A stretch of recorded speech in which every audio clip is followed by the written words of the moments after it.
Alors, bienvenue à l'émission. Cette semaine, on est dans le coin de Lac-Drolet, Lac-Mégantic. Oui, c'est ça. Donc, pour les 2 prochaines semaines, en fait, donc on commence à Lac-Drolet. On va aller voir l'érable à son meilleur. Après ça, je pense qu'on s'en va faire un tour au Musicafé. Oui. Pour continuer, on va rencontrer Julie, une des propriétaires du camping Aventure Mégantic. Et pour la partie théâtrale, Mélissa, cette semaine... Cette semaine, on va aller voir les coulisses. Ah, bien, ça va être intéressant. Ça. Très intéressant, donc bonne émission.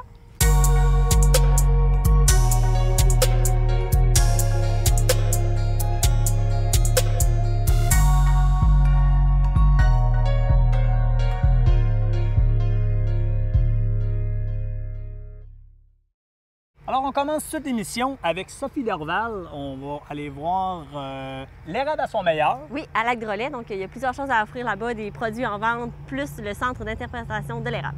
Allons voir ça. Bien, en fait, l'érable à son meilleur, c'est l'entreprise de mes parents, François et Sylvio Dorval. Ils ont commencé à fabriquer du vin à base de sirop d'érable ici à Lac-Drolet en 2007. Et puis, de fil en aiguille, ils ont décidé de bâtir ici un centre d'interprétation de l'érable pour qu'on puisse justement expliquer la fabrication autant du sirop d'érable, mais aussi de nos vins. Donc, on fait la visite aussi où on fabrique les vins. Puis, est-ce que tu me parlais un petit peu des réservations? Est-ce qu'on peut arriver ici comme ça pour faire une visite ou pour réserver à l'avance? Jusqu'à la fin septembre, on est ouvert en fait du mercredi au samedi de 15h jusqu'à 18h. Et puis les gens peuvent arriver comme ça, pas besoin de réservation. Si c'est en dehors des heures d'ouverture, bien là, on peut nous contacter pour une réservation et puis on se déplace pour faire la visite ou la dégustation de nos produits.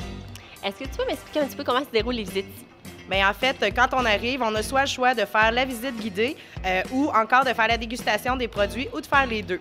La visite guidée va durer environ 1 heure, donc on explique vraiment des premiers Amérindiens, comment ils récoltaient l'eau d'érable, comment on a trouvé c'était quoi le sirop d'érable, jusqu'à aujourd'hui, les systèmes de filtration, les systèmes d'osmose et tout ça. Donc, on explique vraiment de A à Z. Sinon, la dégustation, c'est vraiment nos vins avec des fromages locaux. Donc, on les associe avec des fromages de la fromagerie La Chaudière, évidemment, et puis on fait goûter le tout.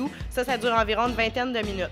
Il y a le côté qui est gratuit aussi, les sentiers dans la forêt, en fait, qui est des petits sentiers environ 0,5 km. Donc, c'est vraiment un petit sentier avec des panneaux d'interprétation. Il y a les petits animaux qui sont là aussi. Puis je pense que vous offrez aussi des services de brunch pendant le printemps, c'est bien ça? Exactement. Donc, toutes les fins de semaine de mars et avril, on fait ici dans notre petite salle une quarantaine de places, des brunchs chaleureux, donc avec des produits locaux, des aromates forestiers. C'est vraiment un autre concept. On passe pas 500 personnes dans la journée.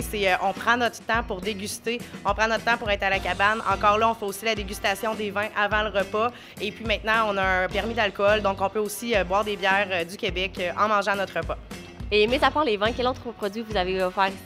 En fait, on a tous les produits communs qu'on fabrique avec l'érable. Donc, on a le sirop, bien évidemment, beurre d'érable, de la tire, des cornets. Mais on fabrique aussi d'autres petits produits qui sont un peu plus haut de gamme, plus différents. On fait un confit de poivron à l'érable. On fait aussi un confit d'oignon à l'érable. Et puis, il y a tous mes produits de mon entreprise qui s'appellent Enfin aussi.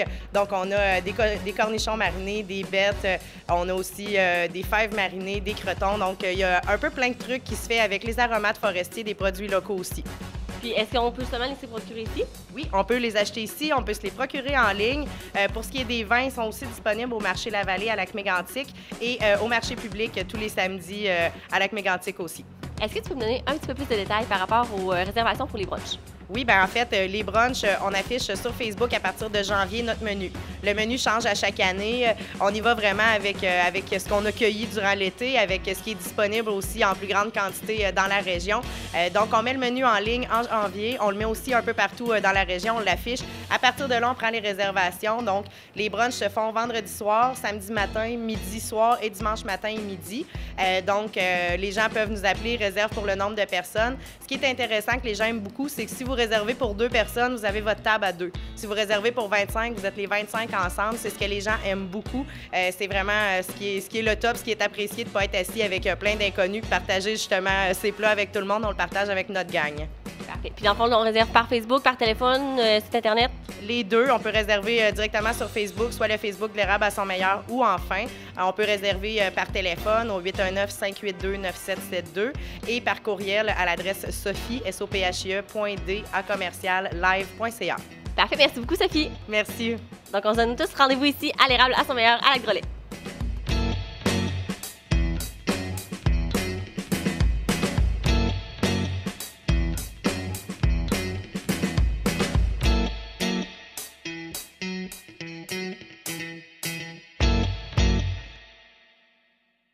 Donc, pour continuer l'émission, on va aller voir un petit restaurant avec bar, ambiance et tout ça. Tu connais-tu le Musicafé? J'en ai entendu parler, mais j'y ai pas été encore. Ça vaut vraiment le détour, donc on va aller voir Yannick, le propriétaire, qui va nous en parler. Alors, est-ce que tu pourrais me parler de toute l'ambiance, de comment ça se passe au Musicafé? C'est quoi votre signature de marque? Mais la signature de marque, c'est qu'on a essayé de préserver ce qu'on avait commencé en 2002, qui a toujours évolué. On a eu une évolution jusqu'en 2013, suite à la tragédie. On a reconstruit, puis on a gardé l'essence, qui est le choix de bière. On a beaucoup de bières de spécialité ici. On a un petit menu quand même bien fait pour que les gens qui veulent venir manger aussi, c'est un restaurant, mais aussi les spectacles. Donc, beaucoup de spectacles, puis depuis 2013, encore plus de gens connus qui viennent sur les planches du Musicafé. Puis comment vous faites la sélection des artistes qui viennent au Musicafé?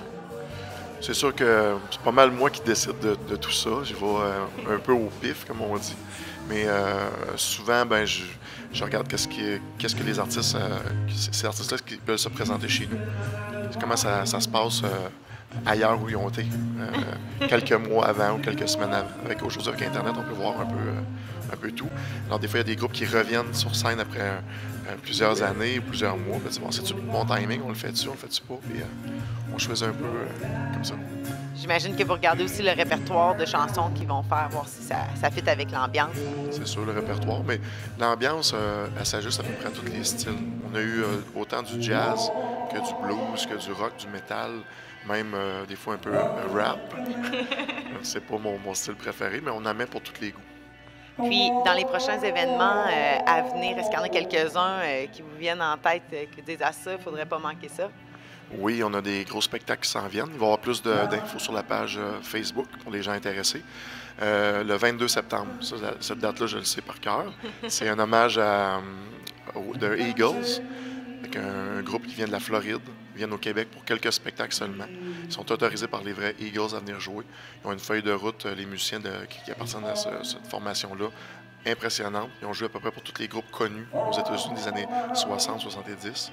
Les gens vont rester surpris. Il y a des grands musiciens là-dedans. Ils sont là le 22 septembre, un samedi soir. On a aussi pour octobre, novembre et décembre, 3 shows, un par mois, avec Groovy Hardwork qui s'en vient ici, Graham Skong et mon oncle Serge. Fait qu'on a une grosse automne qui s'en vient. Fait que ça va pas mal rocker la place, là. Oui, il y aura probablement des choses plus smooth au travers de ça, mais pour ces mois-là, on évoque du francophone, alternatif, rock, des groupes qui ont vraiment traversé le temps là, pour les gens de notre âge. Là. Ouais. Il y en a des plus jeunes, là, ils connaissent moins ça, mais quand tu es dans la trentaine, quarantaine, là, c'est des groupes qui ont percé, qui ont été là longtemps sur la scène musicale au Québec. Ils sont encore là. Ouais. Ils sont encore là, puis ça va les faire découvrir aux plus jeunes. S'ils les connaissent pas, là, c'est bien. C'est certain. Puis également, admettons que moi, j'ai un gros groupe de personnes. On peut réserver la place, aussi peut-être même le stage? Oui, on peut toujours appeler. Mon téléphone est facile à trouver. 583-44-33. Mais ça se trouve sur Internet, sur Facebook. Il y a beaucoup de gens qui nous écrivent directement là pour des questions pour n'importe quoi ou après n'importe quoi, ou pour des gens qui veulent se présenter ici pour faire de la musique. C'est sûr qu'il y a des genres de musique, des fois qu'on a plus de misère à faire jouer.